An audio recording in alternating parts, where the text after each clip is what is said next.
yuzingizga pudra tanlashda qiynalayotgan bo'lsangiz, unda yaqinroq keling, men sizga o'rgataman.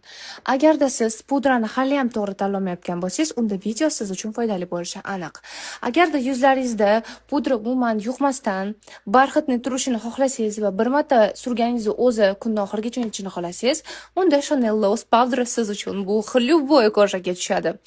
Agarda sizga bu pudra qimmatli qiladigan bo'lsa, unda Elf'ni mana bu pudrasidan olib ishlatib ko'ring, chunki bu pudra aynan Chanel pudrasiga o'xshagan teksturada, faqat stoykasti bunda ko'proq bo'ladi. Mol sotsang aybini aytib sot deyishganlaridek, qizlarjoylar hammasini ochiq oydin aytaman. Xuddi Beauty'ni pudralari yog'li aralash yuzlar uchun juda ham ideal tushadi. Buni har xil ranglari bo'ladi. Albatta o'zingizga toningizga qarab olishingiz kerak bo'ladi. Agarda siz idealni pudralardan, ya'ni Chaneldan ham uzoq vaqt turib beradigan pudra qidirayotgan bo'lsangiz, unda Yves Saint Laurent pudrasi idealni tanlov, chunki yog'li yuzga ham, quruq yuzga ham zo'r tushadi.